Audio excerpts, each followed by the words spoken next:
Welcome back to మౌనంగా మీ మౌని. అందరూ ఎలా ఉన్నారండి? మేమైతే చాలా బాగున్నాం. మీరందరూ చాలా ఆనందంగా ఉన్నారని కోరుకుంటున్నాను. ముందుగా అందరికీ గుడ్ మార్నింగ్ అండి. ఇంకా ఇవాళ వీడియో వచ్చేసి మొన్న సాటర్డే తీసిన బ్లాగ్ అనమాట. సాటర్డే రోజు నేను ఏమేమి చేశానని చూపిస్తున్నాను. వీడియో నచ్చితే చిన్న లైక్ ఇచ్చి సబ్స్క్రైబ్ చేసుకోండి. ఇంకా వీడియోలోకి వెళ్ళిపోతే శనివారం కాబట్టి మధ్యాహ్నం లంచ్లోకి మా రాయలసీమ స్పెషల్ అయిన పులగం అలాగనే శనక్కాయ కారం మట్టికాయ తాలింపు అయితే చేశానండి. చాలా టేస్టీగా ఉంటాయన్నమాట. శనివారం పూట ఖచ్చితంగా అయితే ఈ డిషెస్ అయితే మా ఇంట్లో ఉంటాయి. శనివారం పూట చేసుకునే పులగం శనక్కాయ కారం ఎలా చేసుకోవాలో వీడియో చేశానండి. ఆ వీడియో కావాలంటే లింక్ కింద ఇస్తాను, చూసేయండి. ఇక తర్వాత మేము ఇక్కడ బయటికైతే వచ్చేసామండి. బయట కొద్దిగా పని ఉంటే బయటికైతే వచ్చేసి పని చూసుకొని ఇంటికైతే వెళ్ళిపోయాము. మధ్యాహ్నం అంతా ఏ పని పెట్టుకోలేదండి. కొద్దిగా హెల్త్ బాగాలేక పడుకుంటూ పోయాను అనమాట.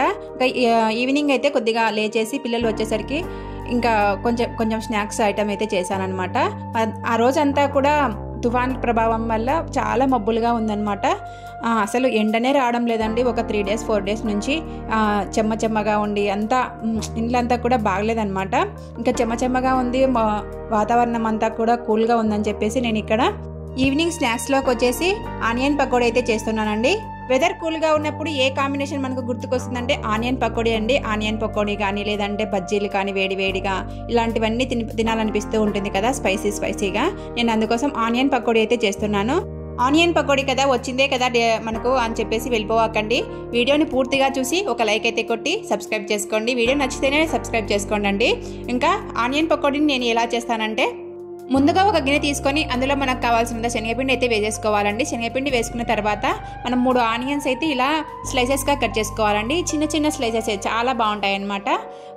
కొందరు వేరే విధంగా కట్ చేస్తారండి. ఆ విధంగా అయితే పకోడీ చాలా టేస్టీగా రాదు, కొంచెం బాగుండదు అనమాట. ఇలా స్లైసెస్గా కట్ చేస్తేనే మనము ఆనియన్ పకోడీ అనేది చాలా టేస్టీగా వస్తుందండి. ఇంకా ఆనియన్స్ వేసేసిన తర్వాత అలాగనే పచ్చిమిర్చి, అల్లం, వెల్లుల్లి పట్టినటువంటి పేస్ట్ని అయితే వేసేసాను.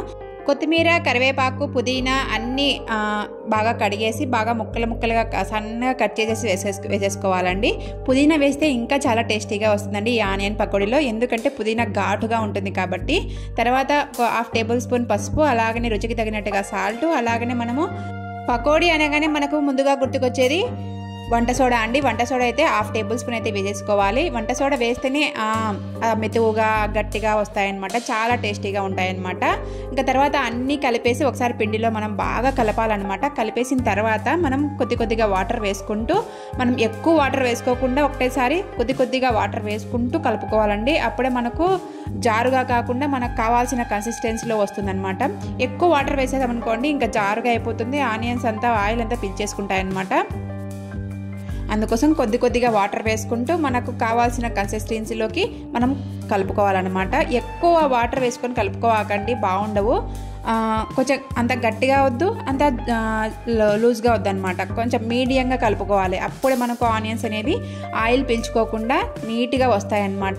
పిండి కలిపే లోపల ఇక్కడ ఆయిల్ వేడెక్కుతుందని చెప్పేసి ముందుగానే ఆయిల్ అయితే పెట్టేశానండి డీప్ ఫ్రైకి. ఇంకా ఆయిల్ కూడా వేడెక్కిన తర్వాత నేను అన్ని పకోడీలన్నింటినీ వేసేస్తున్నాను అనమాట.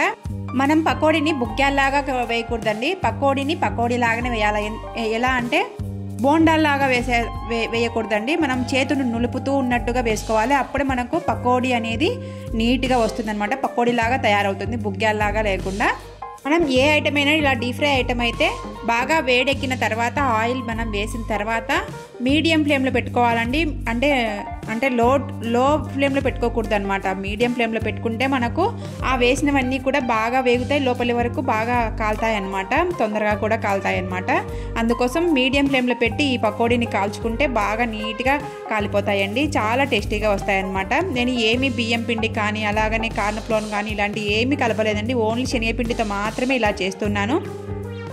ఓన్లీ శనగపిండి వేసి చేస్తేనే చాలా టేస్టీగా ఉంటాయి. మనకు కరకరలాడాలని బియ్యం పిండి కానీ కార్న్ ఫ్లోర్ కానీ కలుపుతూ ఉంటారు, కానీ నేను అవన్నీ ఏమీ వేయకుండా ఓన్లీ శనగపిండి మాత్రమే వేస్తున్నాను. ఆ శనగపిండి ఫ్లేవరే అంత టేస్టీగా ఉంటుందండి. నేను ఇక్కడ ఫస్ట్ బ్యాచ్ అంతా కూడా పకోడీలని కాల్ చేశానండి. ఎంత బాగా వచ్చాయి చూడండి పకోడీలు అనేవి, అంత టేస్టీగా కూడా ఉన్నాయన్నమాట. పిల్లలు బాగా ఇష్టంగా తిన్నారు వచ్చిన వెంటనే స్కూల్ నుంచి.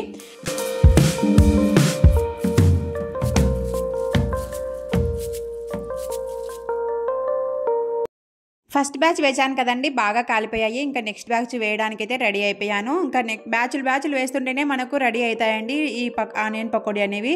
మనం ఒకటే బ్యాచ్లో వేద్దామని చెప్పేస్తే రెడీ కావు, పిల్లలకు ఇంకా లేట్ అవుతుందని చెప్పేసి బ్యాచ్లు వేసేస్తున్నాను. లాస్ట్లో అయితే నేను ఉల్లగడ్డ బజ్జీలు కూడా చేశానండి, అవి పిల్లలకి ఇష్టం అని చెప్పేసి ఇంకా ఆ వీడియో క్లిప్ని ఏమీ షూట్ చేయలేదన్నమాట. ఇంకా ఫైనల్లీ ఆనియన్ పకోడీ అయితే రెడీ అయిపోయిందండి. చాలా టేస్టీగా ఉన్నాయి, చాలా ఎమ్మీగా కూడా ఉన్నాయండి. మనం వేసిన పుదీనా అలాగనే అల్లం వెల్లుల్లి పచ్చిమిర్చి అన్నీ వేసాం కాబట్టి చాలా టేస్టీగా ఉన్నాయండి. ఆనియన్ పకోడీ ఎవరైనా ట్రై చేయకుంటే నేను చెప్పినట్టుగా ట్రై చేయండి ఒక్కసారి అయితే. చాలా టేస్టీగా ఉంటాయి, చాలా ఇంట్లో వాళ్ళందరూ కూడా మెచ్చుకుంటారనమాట, అంత టేస్టీగా వస్తాయి. నా ఈ ఆనియన్ పకోడీ మీకు నచ్చినట్లయితే చిన్న లైక్ అయితే ఇవ్వండి. మీరు ఇచ్చే లైక్ వల్ల నాకు మోర్ వీడియోస్ చేయాలనిపిస్తూ ఉంటుందన్నమాట. ఆనియన్ పకోడీ అయితే వేసాను కదండి, పిల్లలు వచ్చిన వెంటనే పెట్టేశాను, తినేస్తూ ఉన్నారు. ఇంకా వాళ్ళు తినే లోపల నేను ఇక్కడ సామాన్ అంతా కూడా సర్దేస్తూ ఉన్నాను, కడిగినవన్నీ కూడా. ఈ సామాన్తో పెట్టుకుంటే చాలా టైం అయిపోతుందండి, కడగడము వాటిని సర్దుకోవడం ఇవంతా బేజార్ పని అనిపిస్తూ ఉంటుందండి. వండుకోవడము తినడము కడుక్కోవడము ఇదే పని అసలు.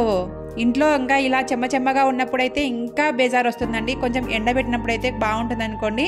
ఇంకా ఇలా చెమ్మగా ఉందంటే ఇంట్లో అసలు ఉండబుద్ధి కాదు, ఇలాంటి పనులన్నీ కూడా చేయబుద్ధి కాదనమాట. ఈ గిన్నెలన్నీ కూడా మనం నైట్కి అలానే పెట్టుకున్నాం అనుకోండి, ఇంకా నైట్కి ఇంకా ఎక్కువ పడిపోతాయి అనమాట కడిగినవన్నీ కూడా. అవన్నీ తీయాలంటే ఇంకా చాలా కష్టం అని చెప్పేసి ఎప్పటికప్పుడు సర్దేస్తూ ఉంటాయన్నమాట. ఇంకా మనము ఒకవేళ ఈ గిన్నెలను సర్దకుంటే అలానే ఉంటే ఆ గిన్నెలు మనం మార్నింగ్ వరకు మనల్ని చూస్తూనే ఉంటాయన్నమాట. అస్సలు ఒక్కరు కూడా ఒక్క గిన్నె తగలకుండా అలానే పెట్టేస్తారండి, అంత బేజారు వస్తుందన్నమాట ఇంట్లో వంట పని అంటే. అందుకే నైట్కి మళ్ళీ గిన్నెలు పడతాయని చెప్పేసి అన్నీ సర్దేసుకుంటూ ఉన్నానండి.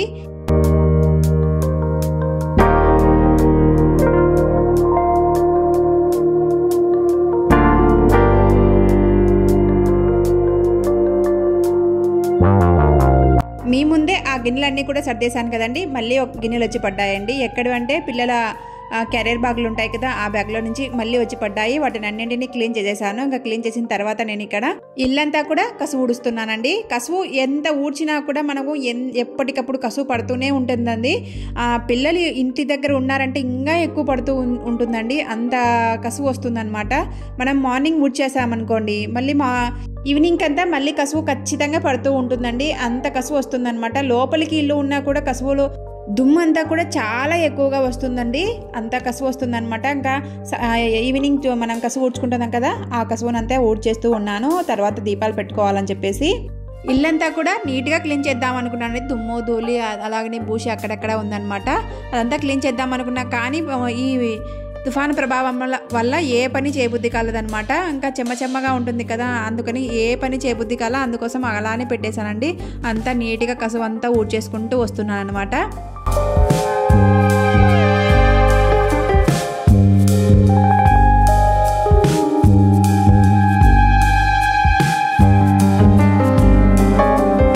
ఈవినింగ్ అయ్యేసరికి మన ఆడవాళ్ళందరూ బాగా ఇల్లంతా కూడా కసువు ఊడ్చేసి మన శుభ్రత పాటించి అలాగనే మనము దీపాలు పెట్టుకుంటాం కదండి, సంధ్యాదీపం అయితే ఖచ్చితంగా పెట్టాలి అంటూ ఉంటారండి. సంధ్యాదీపం అయితే పెట్టుకోవడానికి నేను ఇక్కడ అంతా కసువు అంతా ఊడ్చుకుంటూ వస్తున్నానండి. సంధ్యాదీపం పెట్టే లోపలనే మనం పనులన్నీ కూడా చకచక అన్ని పనులు అయిపోయి చేసుకోవాలండి. అప్పుడే మనకు నీట్గా ఉంటుంది, ఇల్లంతా కూడా శుభ్రంగా ఉంటుంది. కొద్దిసేపు దీపం పెట్టినా కూడా మనకు ప్రశాంతంగా ఉంటుందన్నమాట. ఇంకా నేను కసువంతా ఊడ్చేసిన తర్వాత దీపాలన్నీ కూడా పెట్టేసిన తర్వాత నేను ఇక్కడ ఇంకా బట్టలన్నీ ఉంటే అవన్నీ కూడా మడత వేస్తూ ఉన్నానండి. ఈ బట్టలు ఆరడానికి తుఫాను ప్రభావం వల్ల 2 days పట్టిందండి. ఇంకా స్కూల్ డ్రెస్సులు అయిపోతాయి అని మళ్ళీ కావాలని చెప్పేసి 2 days ముందే ఉతికేసి పెట్టేశాను అనమాట. పిల్లలు మళ్ళీ ట్యూషన్ నుంచి ఇంటికి వచ్చేసరికి మనకి ఇవన్నీ పనులన్నీ అయిపోవాలండి, అప్పుడే మనకు ప్రశాంతంగా ఉంటుంది. వీడియో నచ్చితే చిన్న లైక్ ఇచ్చి సబ్స్క్రైబ్ చేసుకోండి. ఉంటానండి, బాయ్.